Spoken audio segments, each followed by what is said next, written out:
We are live. Hey, welcome to Wabbit Hole Wednesday. Thank you, Lizzie. I am old new dude. He is. Richard York, Asher's Trueborn son. Um, it's a shorter chapter today, so after the chapter, we're gonna cover some stuff just for shits and giggles. So, Yeah, uh, we'll try and do sort of an abbreviated summary of Tootle's take on recognition, and then we'll talk about what we think that means for the story and speculate and so forth. Right? yeah, we'll try to have some fun with it too. Yeah, yeah. Well, I've prepared multiple things because I wasn't sure exactly what old dude would want to talk about. So Yeah. we are well prepared. Let's rephrase that. Richard is well prepared, and I'll just go with the flow like normal. All right, sounds good. All right. Storm 16, Sansa 1, a new gown? Because that's literally the first words. All right, let's do it. A new gown. She's a new gown, she said, as wary as she was astonished. More lovely than you've worn, my lady, the old woman promised. She measured Sansa's hips with the length of knotted string. All silk and Mirish lace with satin linings. You'll be very beautiful. The queen herself has commanded it. Which queen? Marjorie is not yet Joff's queen, but she had been Renly's. Or did she mean the Queen of Thorns? Or the Queen Regent, to be sure. Queen Cersei? None other. She's honored me with her custom for many a year. The old woman laid her string along the inside of Sansa's leg. Her grace said to me that you are a woman now, and should not dress like a little girl. Hold out your arm. Sansa lifted her arm. She needed a new gown, that was true. She'd grown 3 inches in the past year, and most of her old wardrobe had been ruined by the smoke when she tried to burn her mattress on the day of her first flowering. Your bosom will be as lovely as the Queen's, the old woman said as she looped her string around Sansa's chest. You should not hide it so. The comment made her blush.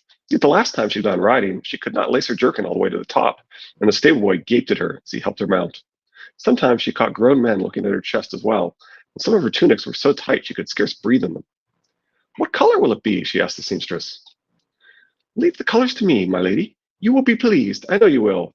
You shall have small clothes and hose as well, kirtles and mantles and cloaks, and all else befitting a lovely young lady of noble birth.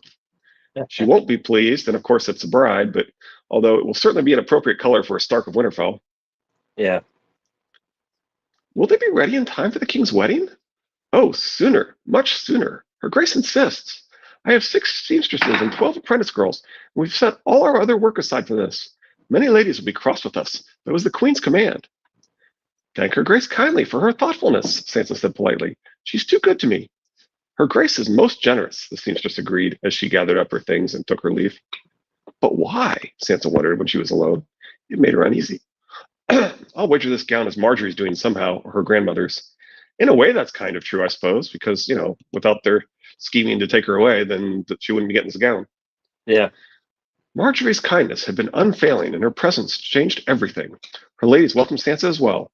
It had been so long since she had enjoyed the company of other women, she'd almost forgotten how pleasant it could be. Lady Leonette gave her lessons on the high harp, and Lady Jana shared all the choice gossip. Mary Crane always had an amusing story, and little Lady Bulwer reminded her of Arya, though not so fierce. Closest to Sansa's own age were the cousins Eleanor, Alla, and Mega, Tyrells from junior branches of the house. Roses from lower in the bush, quipped Eleanor, who was witty and willowy. Mega was round and loud, Alla shy and pretty, but Eleanor ruled the three by right of womanhood. She was a maiden flowered, whereas Mega and Alla were mere girls. So it's interesting that Eleanor, who might be named after Eleanor Talbot, is referred to as willowy, which makes her sound like a tree. For more on Eleanor Talbot and tree symbolism, see Triplet Figurines episode 1. The cousins took Sansa into their company as if they had known her all their lives. They spent long afternoons doing needlework and talking over lemon cakes and honeyed wine, played at tiles of an evening, sang together in the castle set, and often one or two of them would be chosen to share Marjorie's bed, where they would whisper half the night away. Several lining of Sansa's inability to keep her mouth shut. She's creating job opportunities. And two. Alla had a lovely voice, and when coaxed would play the wood harp and sing songs of chivalry and lost loves. Mega couldn't sing, but she was mad to be kissed. She and Alla played a kissing game sometimes, she confessed, but it wasn't the same as kissing a man, much less a king. Sansa wondered what Mega would think about kissing the hound as she had. He'd come to her the night of the battle, stinking of wine and blood. He kissed me and threatened to kill me and made me sing him a song. Sansa's famous false memory. Yeah. Up until that last part. I think after everything that Sansa has been through, just this much of perceived friendship and togetherness with the other girls um, is a heaven compared to the hell that she's been through. Sure. And the false memory is a Freudian slip on her part because she might have secretly, after everything's said and done, wanted to kiss him. Mm. Or, or maybe it's going to be important that she have romantic feelings for him later, and it was Brantham leaping. Sansan, yeah. Oh yeah, I didn't even think about that. Damn. False memories might be implanted by Bran. That's all I'm saying. Yep. King Joffrey has such beautiful lips, Mega gushed, oblivious. Oh, poor Sansa. How your heart must have broken when you lost him. Oh, how you must have wept. Joffrey made me weep more often than you know, she wanted to say, but Butterbumps was not on hand to drown out her voice, so she pressed her lips together and held her tongue. As for Eleanor, she was promised to a young squire, a son of Lord Ambrose. They would be wed as soon as he won his spurs. He'd won her favor in the Battle of the Blackwater, where he'd slain a Mirish crossbowman and a Mullendor man-at-arms. Alan said her favor made him fearless, said Mega. He says he shouted her name for his battle cry. Isn't that ever so gallant? Someday I want some champion to wear my favor and kill 100 men. Eleanor told her to hush, but looked pleased all the same. So, Alan Ambrose is interesting. I don't know if this is supposed to somehow parallel Mormont. I don't know. Does this mean anything? Does this imply something with oh. So Jorah wound up losing his second wife, right? And it's not exactly bigamy, but he's wanting to marry Dany. And Eleanor might be a reference to bigamy. So maybe this is some sort of tie in there. That anyway, maybe there'll be something weird going on with Alan and with Alan Ambrose and bigamy. I don't know. Okay. They are children, Sansa thought. They are silly little girls, even Eleanor. They've never seen a battle. They've never seen a man die. They know nothing. They know nothing, Jon Snow.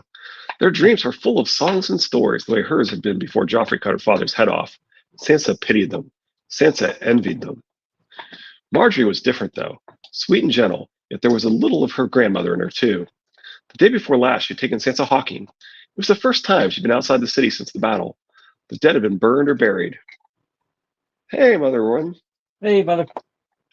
But the mudgate was scarred and splintered where Lord Stannis' rams had battered it, and the hulls of smashed ships could be seen along both sides of the Blackwater, charred masts poking from the shallows like gaunt black fingers. The only traffic was the flat-bottomed ferry that took them across the river, and when they reached the Kingswood, they found a wilderness of ash and charcoal and dead trees. But the waterfowl teemed in the marshes along the bay, and Sansa's Merlin brought down 3 ducks, while Marjorie's peregrine took a heron in full flight. Wow, taking a heron in full flight was pretty impressive. Anyway, the black fingers reaching up, we seem like we get a lot of that, right? Like giants waking from the earth, basically, right? Yeah. Well, you get that imagery at the Fish of the First Man. Yep. You get that at Harrenhal. Yep. Do we get that imagery at Winterfell at all? I don't know. I can't. No, I don't think so. Good question. I don't know why. I thought that we did, but I don't think we do. So maybe because we associate the idea of giants waking with from the earth with the crypts. Yeah. Willis has the best birds in the 7 kingdoms, Marjorie said when the two of them were briefly alone. He flies an eagle sometimes. You will see, Sansa. She took her by the hand and gave it a squeeze. Sister? Now, Sister. Okay, just the hawking and all that kind of stuff. Just a shout out to Charles with his theory of House Tyrell being skin changers. The grandfather riding off, looking right at the guy while he was hawking, meaning that he was skin changed into his hawk. They're particularly skin changers of birds, and of course Sansa is always referred to as little bird, and so okay. Yeah. And I had never even thought of that until Charles said it, and once he told me, it was just Charles like, says, whoop, whoop. Oh, well, there you go, Charles. Of course, he also could have been the victim of skin changer. Yeah, well, I mean, it didn't dawn on me, and then he said it, and I'm like, holy shit, they're like the Starks of the South, kind of, but Right. they're even though their sigils a flower. I mean, they're birds, but it's still pretty cool. Skin changer bird. But keep in mind the white wolf is supposed to be a symbolic of the white rose, right? And and of course the blue roses are symbolic with Liana and so forth. But the yeah, but it is the wars of the white and red roses, right? So really the Starks and Lannisters are kind of roses as well as the Tyrells. Yeah, Sister. Sansa once dreamt of having a sister like Marjorie, beautiful and gentle, with all the world's graces at her command. Arya had been entirely unsatisfactory as sisters went. How can I let my sister marry Joffrey? She thought, and suddenly her eyes were full of tears. Marjorie, please, she said. You mustn't. It was hard to get the words out. You mustn't marry him. He's not like he seems. He's not. He'll hurt you. I shouldn't think so, Marjorie smiled confidently. It's brave of you to warn me, but you need not fear. Joff's spoiled and vain, and I don't doubt that he's as cruel as you say. But father forced him to name Loras to his Kingsguard before he'd agree to the match. I shall have the finest knight in the Seven Kingdoms protecting me night and day, as Prince Aemon protected Naerys. So that's something right there. So our little lion had best behaved, hadn't he? She laughed and said, Come, sweet sister, let's race back to the river. It will drive our guards quite mad. And without waiting for an answer, she put her heels into her horse and flew. So that's another thing on the skin yeah, changing front. How well she rides, yeah. Well, there's that, and how well she hawks too. But and how well Sir Loras rides as oh well. yeah, good point. That he's like better than he should be from what we understand of Jamie's like maybe it's not luck, right? Yeah, So well, this really ties this really ties the idea that they are in fact the Kingslayer and the Queen, right? This really ties that together, yeah, right? it does. Given that is in fact an echo of Nerys and the Dragon Knight, and um, and I think it's interesting that Loras literally joined the Kingsguard to kill the king. Although I think it's Marjorie who did the deed, and you think it was an accident. But still, either way, it's interesting that the intention of him joining is you'd better behave, or we've got the brother of the queen as a Kingsguard who will kill the king, right? Yeah, Major Valonqar foreshadowing. See, Triple Fingers, episode 6.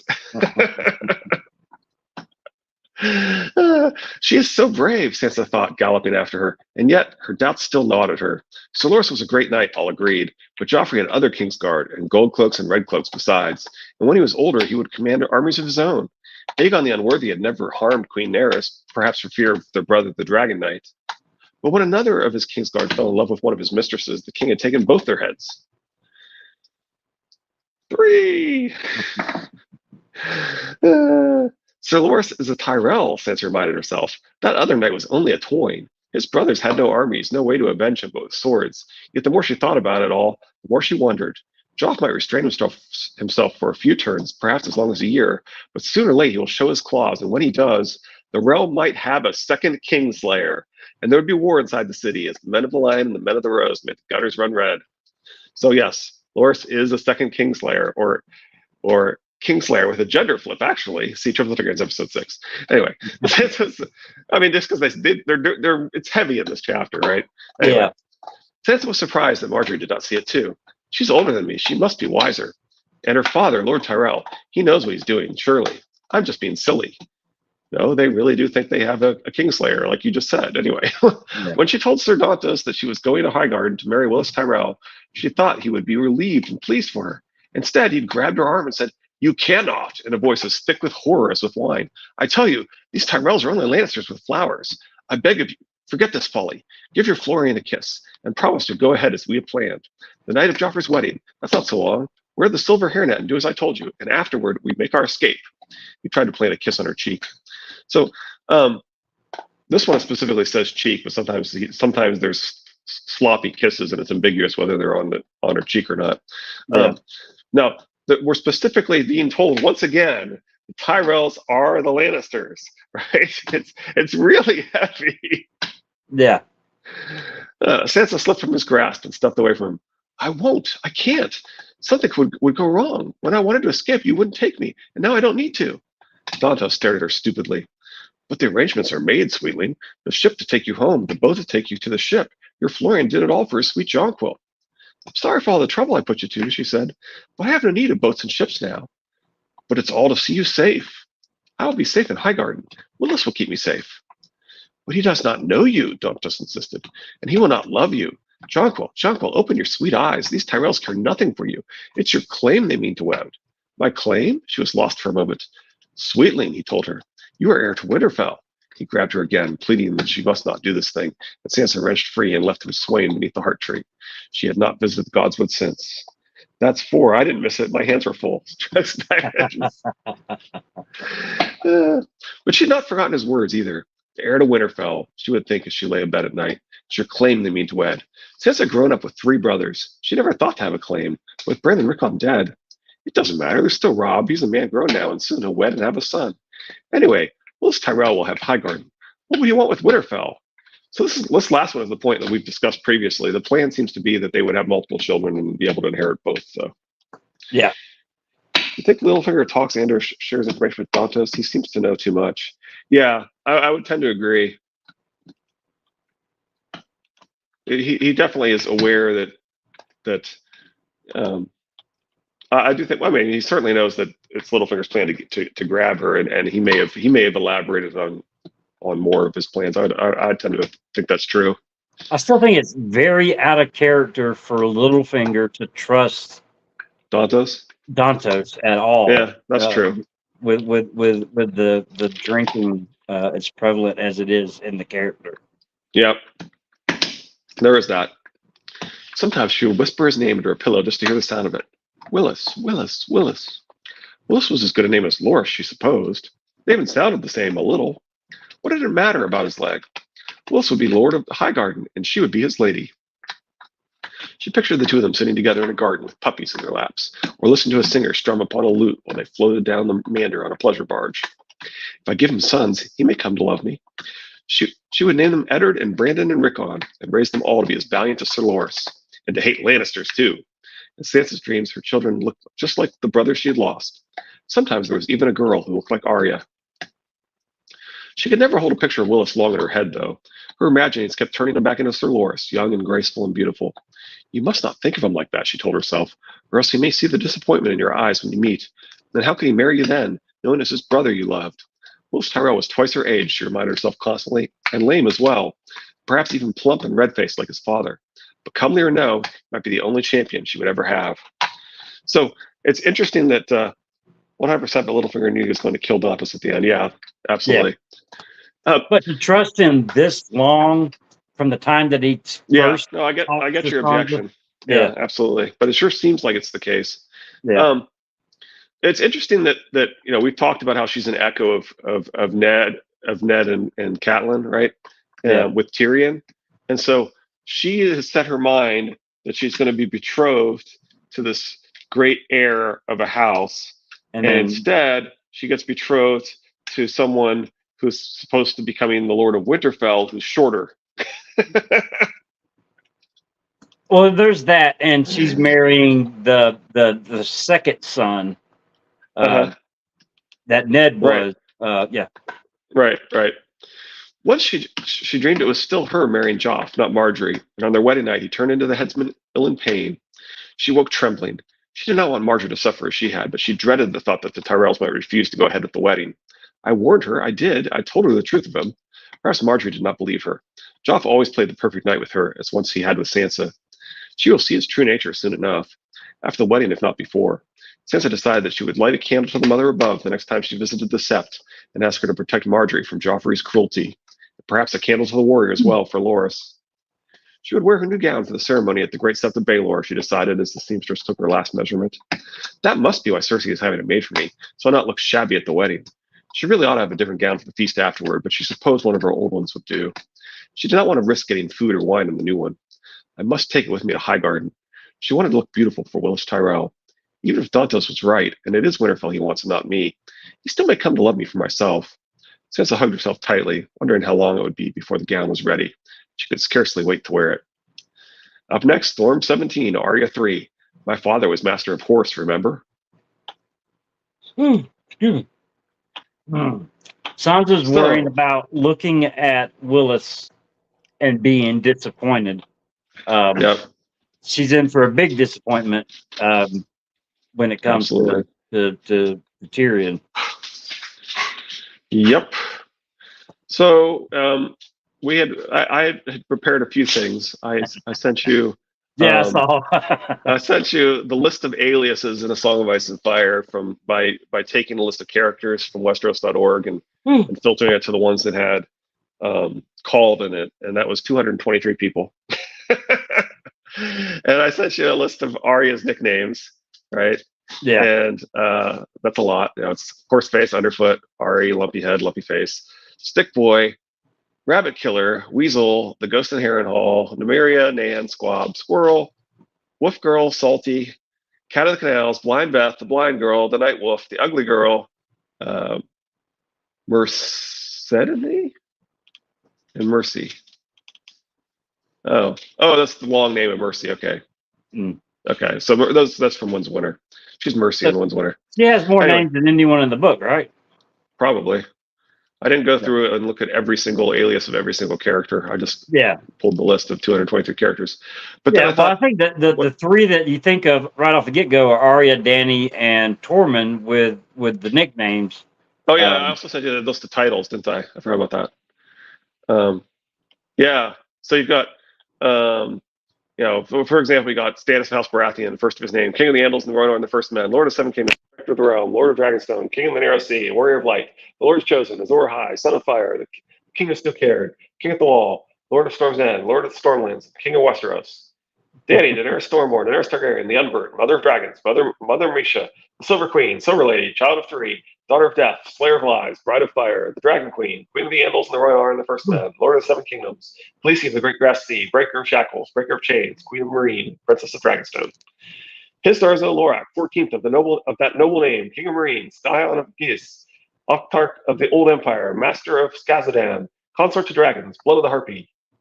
And then you've got Manderley, Lord of White Harbor, Warden of the White Knife, Shield of the Faith, Defender of the Dispossessed, Lord Marshal of Mander, Knight of the Order of the Green Hand. Of course, we've got Tormund Giantsbane, Tall Talker, Hornblower, Breaker of Ice. Well, here also Tormund Thunderfist, Husband of Bears, the Meat King of Ruddy Hall, Speaker to Gods, Father of Hosts, Tormund Giantsbane. And Willem Dustin.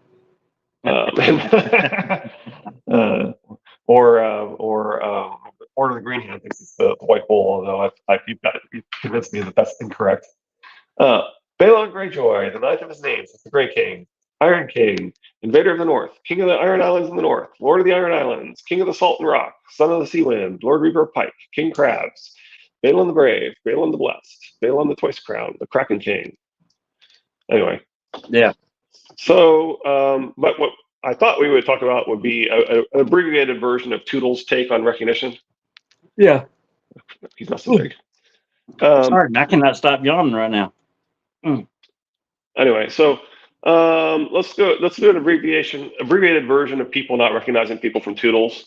And if I don't think he has one, or I think we may come up with something that he doesn't have on here as well. So we'll try and remember those as well. But anyway, so we've got John with Rattleshirt. Sir Glendon was the tall man who had dragged John from his bed. 4 other men went with him when he left the room, but they were back soon enough for the captive, a small, sallow, battered man, fettered hand and foot. He had a single eyebrow, a widow's peak, and a mustache that looked like a smear of dirt on his upper lip. But his face was swollen and mottled with bruises, and most of his front teeth had been knocked out. The Eastwatch men threw the captive roughly to the floor. Lord Slint frowned down at him. Is this the one you spoke of? The captive blinked yellow eyes. Not until that instant did John recognize Rattleshirt. He's a different man without his armor, he thought. Sansa with Arya. They came upon a boy and a girl playing at knights. Their swords were wooden sticks, broom handles from the look of them. They were rushing across the grass, swinging at each other lustily. The boy was years older, a head taller and much stronger. He was pressing the attack. The girl, a scrawny thing in soiled leathers, was dodging and managing to get her stick in the way of most of the boy's blows, but not all. When she tried to lunge at him, he caught her stick with his own, swept it aside, and slid his wood down hard on her fingers. She cried out and lost her weapon. Prince Joffrey laughed. The boy looked around, wide-eyed and startled, dropped a stick in the grass. The girl glared at them, sucking on her knuckles to take the sting out, and Sansa was horrified. Arya? She called out incredulously. Of course, we've mentioned this one many times. Jason Mallister with Cat. She studied Lord Jason boldly. The last time she'd seen him, he had been jesting with her uncle at her wedding feast. The Mallister stood bannerman to the Tullies. His gifts had been lavish. His brown hair was salted with white now, his face chiseled gaunt by time, yet the years had not touched his pride. He rode like a man who feared nothing. Catelyn envied him that. She had come to fear so much. As the riders passed, Lord Jason nodded a curt greeting, but it was only a High Lord's courtesy to strangers chance met on the road. There was no recognition in those fierce eyes, and his son did not even waste a look. We've got Ned with Sir Roderick. Ned spun, knife in hand, as an old white-haired man hurried toward him. He was dressed in brown rough spun, and the soft flesh under his chin wobbled as he ran. This is no business of yours, Ned began. Then, suddenly, the recognition came. He lowered the dagger, astonished. Sir Roderick? We've got Tyrion with Sir Roderick. Until he speaks. The Black Brother stepped aside silently when the old knight by Catelyn Stark's side said, "Take their weapons," and the sellsword Bronn stepped forward to pull the sword from Jake's fingers and relieve them all of their daggers. Good, the old man said, his attention in the common room ebbed palpably. Excellent, Tyrion recognized the gruff voice, Winterfell's master at arms, shorn of his whiskers. We've got Myrcella and Tommen with Arya. He's a ragged boy, isn't he? Look at him, she giggled. A ragged, dirty, smelly boy, Tommen agreed. They don't know me, Arya realized. They don't even know I'm a girl. We've got the guards with Arya. Who's this father of yours, boy? The city rat catcher? The hand of the king, Arya told him. Both men laughed, but then the older one swung his fist at her casually as a man would swat a dog. Arya saw the blow coming even before it began. She danced back out of the way untouched. I'm not a boy, she spat at them. I'm Arya Stark of Winterfell, and if you lay a hand on me, my lord father will have both your heads on spikes. If you don't believe me, fetch Dory Castle or Van Poole from the high tower of the hand. She put her hands on her hips. Now, are you going to open the gate, or do you need a cloud on the ear to help your hearing? The Hound with Arya. The Hound stared at her with no flicker of recognition. And who was this Micah, boy? Arya with Beric. Dondarrion? Beric Dondarrion had been handsome. Sansa's friend Jane had fallen in love with him. Even Jane Poole was not so blind as to think this man was fair. Yet when Arya looked at him again, she saw it. The remains of a forked purple lightning bolt on the cracked enamel of his breastplate. We've got Sir Donald High with Sandor, which is one of the ones I love to quote. Yeah. Sir Donald High, he said. I've taken more horses off him than I can count. Armor as well. Once I near killed him in a melee. How come he didn't know you then? Arya asked. Because knights are fools, and it would have been beneath him to look twice at some poxy peasant. We've got Bronzion Royce with Sansa, supposedly. That's questionable. Yeah. Bronzion knows me, Sansa Elaine reminded Littlefinger. He was a guest at Winterfell when his son rode north to take the Black. She'd fallen wildly in love with Sir Waymar, she remembered dimly, but that was a lifetime ago. She was a stupid little girl.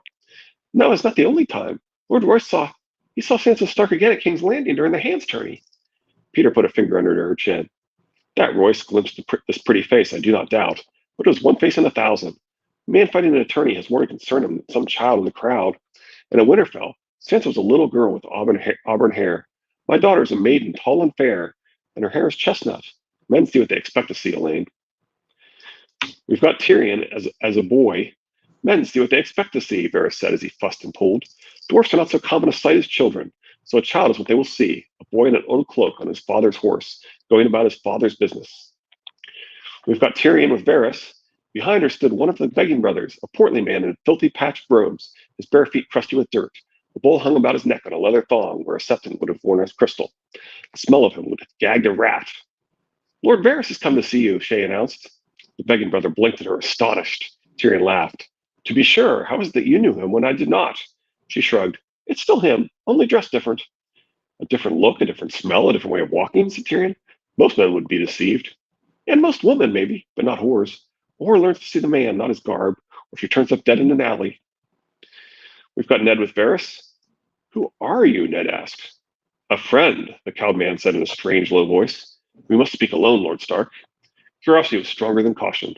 Harwin, leave us, he commanded. Not until they were alone, behind closed doors, did his visitor draw back his cowl. Lord Varys? Ned said in astonishment. Lord Stark, Varys said politely, seating himself. I wonder if I might trouble you for a drink. Ned filled 2 cups of summer wine and handed one to Varys. I might have passed within a foot of you and never recognized you, he said, incredulous. He'd never seen the eunuch dressed in anything but silken velvet and the richest damasks, and this man smelled of sweat instead of lilacs. Food, he croaked. Wine, a voice answered. It was not the rat-faced man. This jailer was stouter, shorter, though he wore the same leather half-cape and spiked steel cap. Drink, Lord Eddard. He thrust a wineskin into Ned's hands. The voice was strangely familiar, yet it took Ned Stark a moment to place it. Varys? He said groggily when he came. He touched the man's face. I'm not dreaming this. You're here. Theo's plump cheeks were covered with a dark stubble of beard. Ned felt the coarse hair with his fingers. First, had transformed himself into a grizzled turnkey, reeking of sweat and sour wine. How did you? What sort of magician are you? Of course, you got the Miller's boys. On their iron spikes atop the gatehouse, the heads waited. The Miller's boys had been of an age with Bran and Rickon, alike in size and coloring. Once Reek had flayed the skin from their faces and dipped their heads in tar, it's easy to see familiar features in those misshapen lumps of rotting flesh. People were such fools. If we'd said they were ram's heads, they would have seen horns. We've got fake Davos. Wyman Mannerly has done as you commanded, beheaded Lord Stannis' Onion Knight. We know this for a certainty? The man's head and hands have been mounted above the walls of White Harbor. Lord Wyman avows this, and the phrase confirmed. They have seen the head there with an onion in its mouth, and the hands, one marked by his shortened fingers. And of course, we know this for a certainty thing. It ties to Brienne and the elder brother, right, and the Hound, right, and the Hound's death, and the fact that he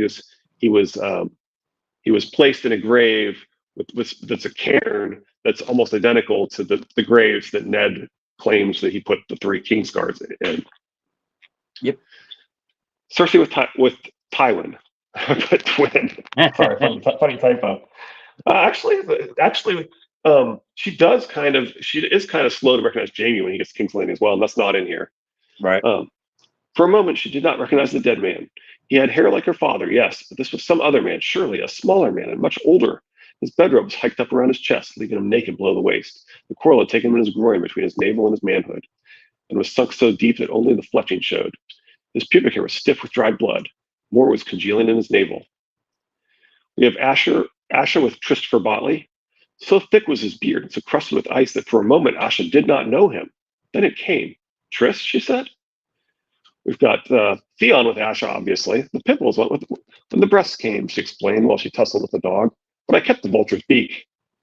We have Asha with Theon. Sister, see, this time I knew you. Asha's heart skipped a beat. Theon? We have Thistle with Varamir. She does not know me, Varamir realized then. And why should she? Without his beast, he did not look like a great man. We, of course, have Garland as Renly's ghost, over and over again. Lots of people recount that story. We have Barristan returning to King's Landing, which makes me wonder if he actually is. It's not so much that he took the time to fill out the White Book. It's that he had plenty of time to fill out the White Book because he literally goes back into King's Landing, right? That night, I traded my horse for a handful of pennies and some rags. And the next morning, I joined the stream of small folk making their way to King's Landing.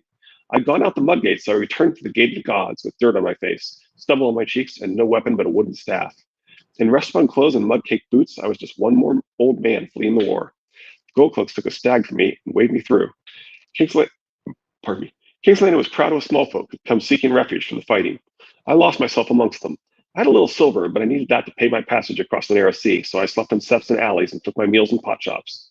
I let my beard grow out and cloaked myself in age. The day Lord Stark lost his head, I was there watching. Afterward, I went into the great sept and thanked the seven gods that Joffrey had stripped me of my cloak. So I do think it's funny that Jaime thinks that he took the time while the guards were chasing him to fill out the White Book entry. I don't think he did. He implies that he's in King's Landing a long time there. Yeah. Anyway, we have Jorah with Barristan. You know him? Dany asked the exile knight lost.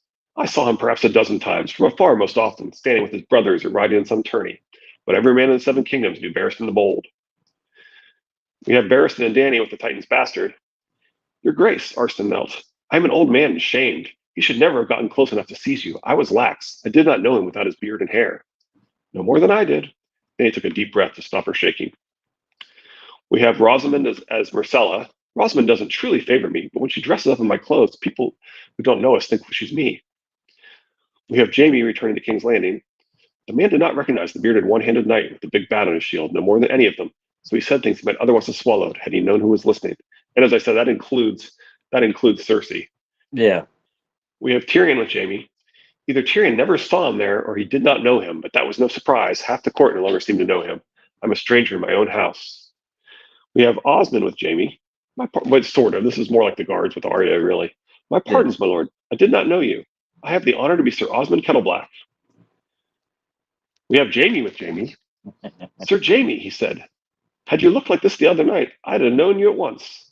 Would you indeed? Jamie doubted that. Servants had bathed him, shaved him, and washed and brushed his hair. When he lifted a glass, he no longer saw the man who had crossed the riverlands with Brienne. He did not see himself either. His face was thin and hollow, and he had lines under his eyes. I looked like some old man. We have Sansa with Oswell. I never saw Oswell before I got into this boat, I'm certain. Oswell grinned, showing a mouth of crooked teeth. No, but milady might have met my 3 sons. It was the 3 sons and that smile, too. Kettle Black! His eyes went wide. You're a Kettle Black! Aye, milady, as it please you. When you can grow a beard and be a disguise master, I always imagine Barristan pulling off the glasses and the mustache built on. Ta-da! We have Sansa with Liza. Could that be my aunt? Lady Eliza was 2 years younger than Mother, but this woman looked 10 years older. Thick auburn tresses fell down past her waist, but beneath that the costly velvet gown and jeweled bodice, her body sagged and bulged. Her face was pink and painted, her breast heavy, her limbs thick. She was taller than Littlefinger and heavier, nor did she show any grace in the clumsy way she climbed down off her horse. Um, so we've talked before about cats' breasts and how the only time that we're really implied that they're large are at the wedding. Um, this kind of is contrasting Lysa with heavy breasts with Catelyn in a way, right? Right. Anyway, just observations. More further evidence that she's not normally large-breasted. Yeah. Lysa with Sansa. A bastard? She heard her aunt say. Peter, have you been wicked? Who was her mother? And then a little later, Sansa stood by the foot of the bed while her aunt ate a pear and studied her. I see it now, the Lady Lysa said as she set the core aside. You look so much like Catelyn. We have Peter with Lysa. That was well, sort of right. This is when he's drunk and he's sleeping with who he thinks is Cat. That was the night I stole up to Littlefinger's bed to give him comfort. I bled, but it was the sweetest hurt. He told me he loved me then, but he called me Cat just before he fell back to sleep. We have the Golden Company with John Conn. Griff wondered how many of them knew who he was. Few enough. 12 years is a long time. Even the men who'd ridden with him might not recognize the exile Lord John Cunnington of the fiery red beard and the lined, clean-shaven face and dyed blue hair of the sellsword Griff. So far as most of them were concerned, Cunnington had drunk himself to death in Liss after being driven from the company in disgrace for stealing from the war chest. We have one of the funnier ones, Dunk with Baylor Breakspear. The lots made Sir Arlen my opponent in the first tilt. We broke 4 lances before I finally unhorsed him. 7, insisted Dunk. That was against the Prince of Dragonstone. No sooner were the words out than he wanted them back. Dunk fell on, thick as a castle wall. He could hear the old man sighing. So it was. The Prince of the Broken Nose smiled gently. Tales grow in the telling, I know. Do not think ill of your old master, but it was 4 lances only, I fear. We have Jamie with Roos. Fever made Jamie as fearless as he was lightheaded. Can this be the Lord of the Dreadfort? When last I heard, my father had sent you scampering off with your tail betwixt your legs. When did you stop running, my lord? We have Cersei with Tyrion. The queen considered her prize unflinching. You've killed the wrong dwarf, she said at last, grudging every word. Then Cersei took, and then this is actually like that's Cersei 4, and then in Cersei 8, you've got Cersei took a long look. That is not my brother. There was a sour taste in her mouth. I suppose it was too much to hope for, especially after Loras. Gods are never that good. This man has brown eyes. Tyrion had one black eye and one green. We have Harwin with Arya. You have to know me. You used to lead my pony when I was little. His eyes went wide. Gods be good, he said in a choked voice. Arya underfoot? Let go of her. We have Robb and Catelyn. If they saw Arya in Arya's mind, she looked more like a drowned rat than a Lord's cupbearer these days. A drowned boy rat. The hound had hacked handfuls of her hair only 2 days past. He was an even worse barber than Yoren. He left her half bald on one side. Robb won't know me either, I bet, or even Mother. She had been a little girl the last time she saw them. Day Lord Eddard Stark left Winterfell. We have Jon with Ygritte. Jon slid his dirk free, grabbing the man by the hair and jamming the point of the knife up under his chin as he reached for his. No, her. His hand froze. A girl. And then Kat, of course, does the same thing with Brienne. Sir Colin, Catelyn said to her escort. Who is this man, and why do they mislike him so? Sir Colin frowned. Because he is no man, milady. That's Brienne of Tarth, daughter to Lord Selwyn the Evenstar. Daughter? Catelyn was horrified. We have Arya with Thoros. He pointed toward the fire where Tom Sevenstring stood talking to a tall, thin man with oddments of old armor buckled on over his ratty pink robes. That can't be Thoros of Myr. Arya remembered the Red Priest as fat, with a smooth face and a shiny bald head. This man had a droopy face and a full head of shaggy gray hair. Thoros, if that was Thoros, met Catherine captive halfway to the fire. We have Merritt Frey with Thomas Sevens. Do you remember me, my lord? No, Merritt frowned. Why would I? I sang at your daughter's wedding, and passing well, I thought. The page she married was a cousin. We're all cousins in seven streams. We have Joss with the king. Joss nodded. Joss just being a peasant that lives less than a day's ride from the no, a few days ride. Sorry, a few days ride from Red Keep. Joss nodded. If it pleases Grace, his Grace is hunting across the Blackwater, Ned said, wondering how a man could live his whole life a few days ride from the Red Keep, still have no notion what his king looked like. We have Stannis and Robert with the king. We agreed afterward that the king had been as noble as the dragons were fearsome, Stannis snorted. Years later, our father told us that Aerys had cut himself on the throne that morning, so his hand had taken his place. It was Tywin Lannister who had so impressed us. So the king of Westeros is one of the most famous people in the world, but even the sons of one of the great lords have no idea what he looks like. Right. Right. There's no realistic photographs of anyone. So anyway, there's arguably the one time when we saw something resembling a photograph. It's when Renly shows Marjorie to Ned, right? Because it's painted in the realistic style, they say. But in general, there's nobody recognizes anybody. Jane is Arya. Jaime had never paid much attention to Arya Stark, but it seemed to him that this girl was older. He wondered if there was much resemblance. So he has no idea if she resembles Arya or not. Right. We have Daemon II as the fiddler, where blue eyes become egg's eyes, right? Even eye color changes depending on what people are wearing. Mm-hmm. We have Robert with Ned. Yet the huge man at the head of the column, flanked by two knights in the snow-white cloaks of the Kingsguard, seemed almost a stranger to Ned. Right? So even Ned doesn't recognize Robert. Right. So the point is that we've gone a long way to establish that nobody recognizes anybody. Even Sandor isn't always recognized. And heck, people are at least pretending not to recognize the mountain. Well, I mean, you got to stop thinking about it too, though. We believe Sandor is wearing a glamour now, while he's in. Yeah, nobody would recognize him. Right.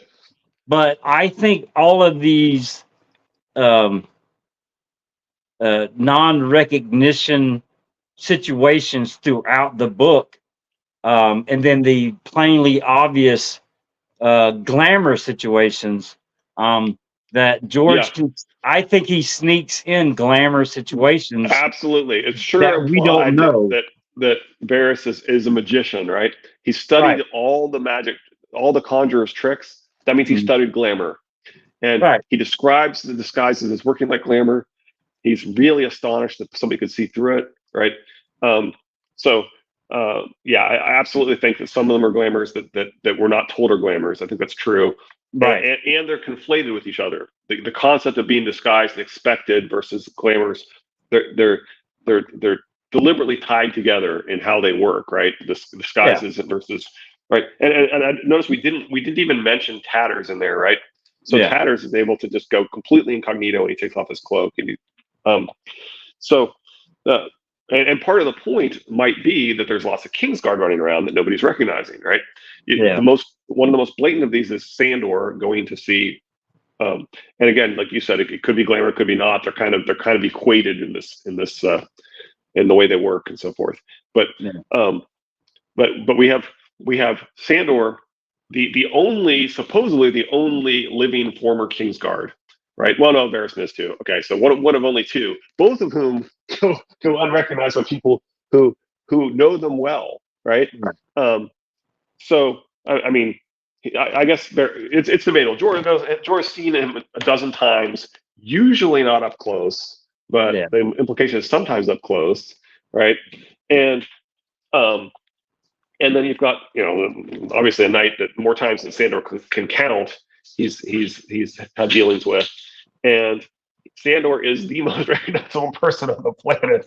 And so anyway, the point is that that George is setting something up, and many of these seem to be associated with Kingsguard, former Kingsguard, and so we obviously believe that some or all of the Kingsguard of Aerys survived, and that's part of what he's doing here is he's telling us that they could get away, that with no matter how famous you think they are, they could Right. absolutely get away with living all these years anonymously. And Right. I think that's a lot of the point here. And there may be others as well.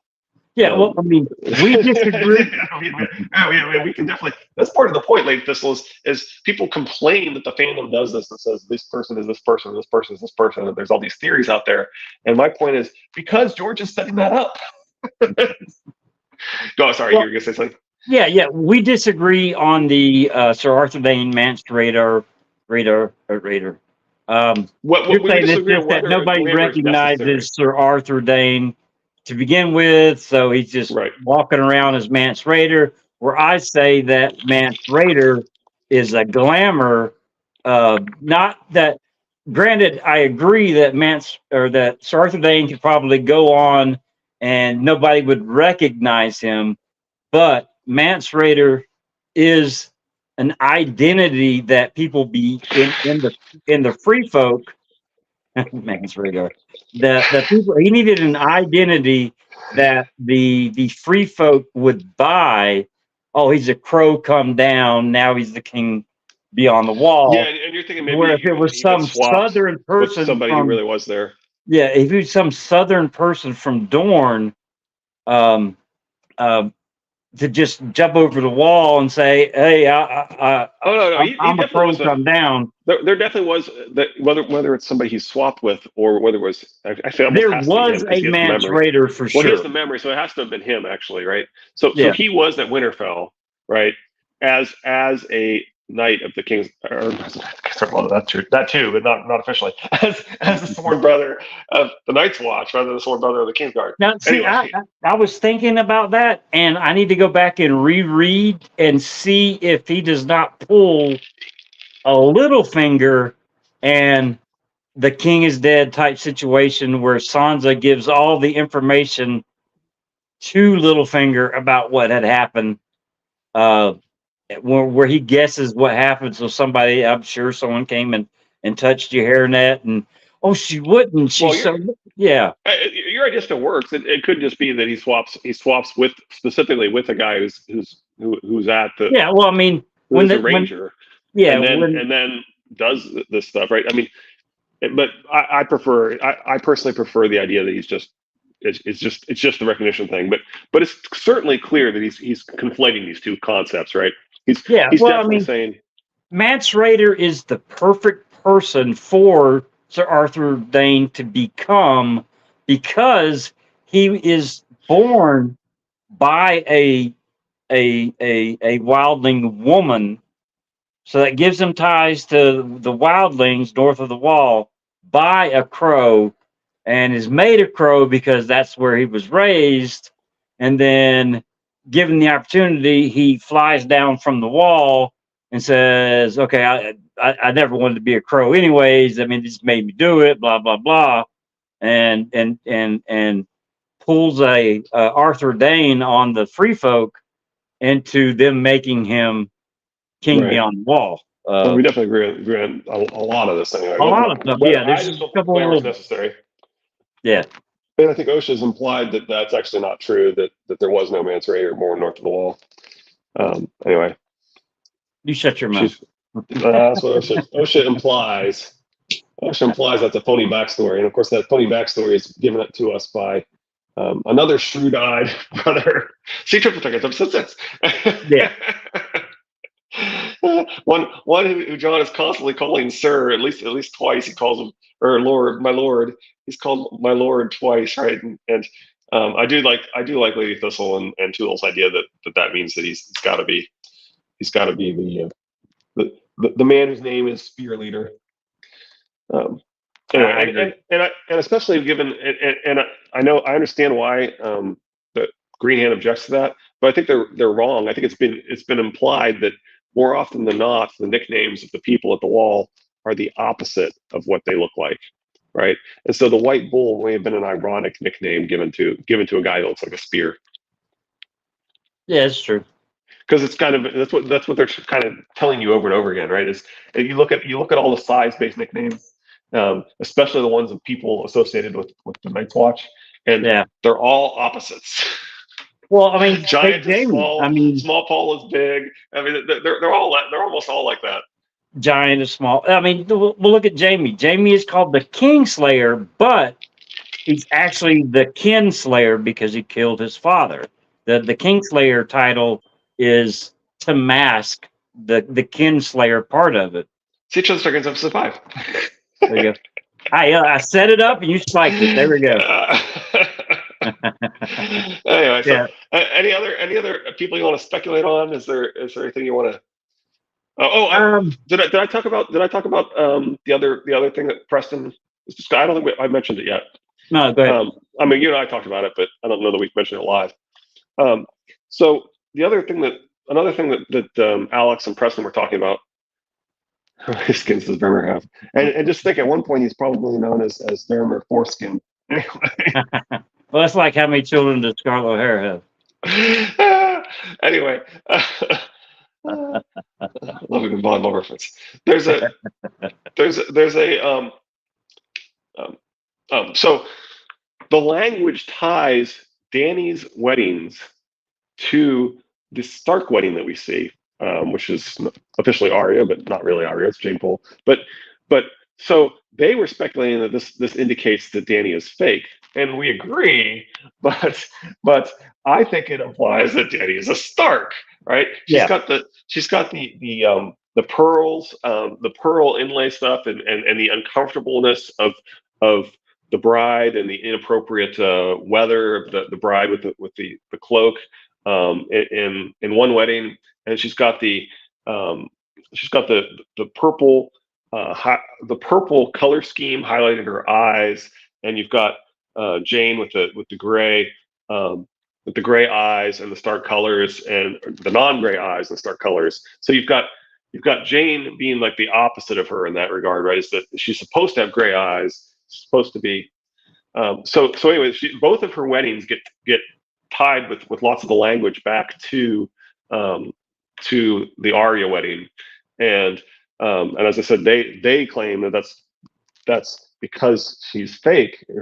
She's not really who she thinks she is, and we agree. We just think it's also tying her to the Starks and Stark weddings when she has a wedding. Yes. Without a doubt. So anyway, see, I think my biggest clue on who Dany is her first wedding day.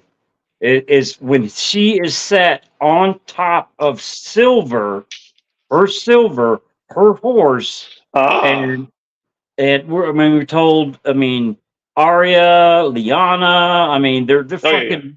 Yeah. I mean, pardon my French.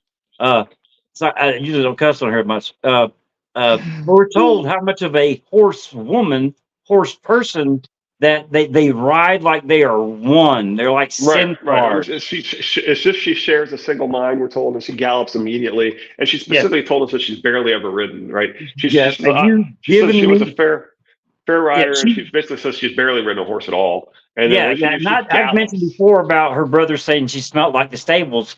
I don't think she was allowed to ride outside of the manse, but she loved horses and was never allowed to actually go off. I mean, before they didn't have money to buy horses, they're going from people to people, and if there's knives following them, she can't just go off and ride.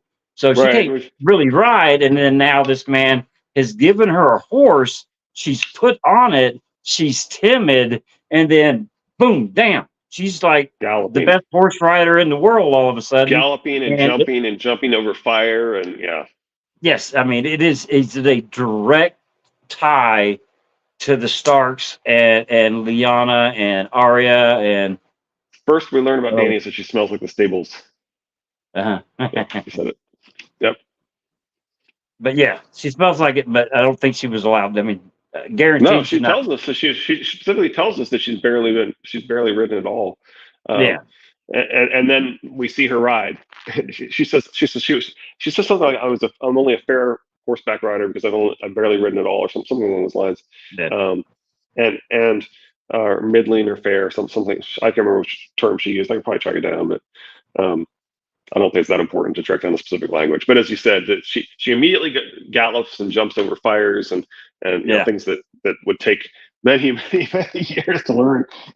And I've talked before about Jikwi and Eri, right? And how their names are somewhat reminiscent of Sansa and Arya, and how Jikwi is the feminine one who teaches her all of the feminine things for a Dothraki, while Eri teaches her the one thing Eri seems to be better at is riding horses, and so she's supposed to teach her how to ride a horse. But but the filly was her real teacher, as if they shared a single mind. Right. Now, people have looked at the condition that she is when she gets to finally to Vastoth Rag or whatever, and she's like, I mean, she's got calluses and she can't walk. She can ride like hell now, but her body is not used to being in the saddle from sun up to sun down. There's a difference in riding one with the horse, being one with the horse in your riding abilities, and two, having your body used to, just like the Dothraki, riding all day long in the saddle. Right. I mean, it takes a while for yeah, even knights cannot stand it. They got to have their backsides rubbed because they're all. Sure. I mean, yeah, sure. It's just. I mean, I can still understand her feeling frail and all that stuff from all that riding, and then the dragon dream, and then boom, she's been saddle sores are real. Saddle sores are real. I've had them. Without a doubt. No, I mean, saddle soap. Yep. I don't ride much, but I've had saddle sores, that's for sure. Yeah, when I ride, I fall off. And I only tried to gallop once. The first time I was on a horse that went to gallop, I was riding with a girl, and she was in 4-H. She had this horse that was like 16 hands high, whatever the hell that means, and no saddle. I'm holding on to her. I'm having a really good ride. We're having a really good day, and the horse just starts to go into gallop. She's like, no. Because apparently when the horse goes into gallop, it gallops back into its stall. Well, the door going into the barn is not much higher than the horse. She leans down. The girl was about here on me, so she wasn't a big girl anyways. She leans down. I lean down, and then the door catches me in the neck. All right, they keep going. I stand still like a freaking Looney Tunes cartoon. I'm just hanging in the air with my neck on the door, and then the horse is gone, and then boom, I drop straight down to the ground. I'm like, okay, I'm good. Yeah. No more. Honestly, we're both lucky to be alive. It's easy to kill. It's easy to break your neck and when you're you ain't lying. Off a horse. Yeah. We went almost an hour for a 20-minute or 15-minute chapter. Really. Well, it's because we decided to talk about. I told you. Identity. I knew it was a good topic. Yep. Oh yeah, it was hilarious. Great. I'm good when they walk. A horse, man, I can do the left hand. I can lead them all over the place. I look like I know what I'm doing the way I'm moving. I don't like trot either. I can trot is not bad. No. If I was meant to trot, I'd have hooves. Trotting, I can handle trotting. It's galloping. It's just trotting's pretty freaking fast. Trotting's a pretty fast way to travel, but galloping is something else. Anyway. When it comes to riding, I have no seat whatsoever. All right. Okay. Let's wrap it up. Wrap it up. Okay. Friday is what? Arya? Yeah. Okay. It's the one where, speaking of galloping, it's the one where she gallops off. All right. Well, we appreciate y'all. Thank y'all for joining us for the additional after the chapter. We don't get to do it very often because a lot of these chapters it eats up an hour here lately. Absolutely. But we I don't know. We appreciate it. Thank you for Wabbit Hole Wednesday. We'll see all y'all on Friday. Y'all take care. I'm glad we didn't try and read the 223 characters of aliases. Yeah, I don't think we'd have made it. I don't even think we'd have made it halfway. Have a good one. Y'all be good. Bye. Take it easy, Richard.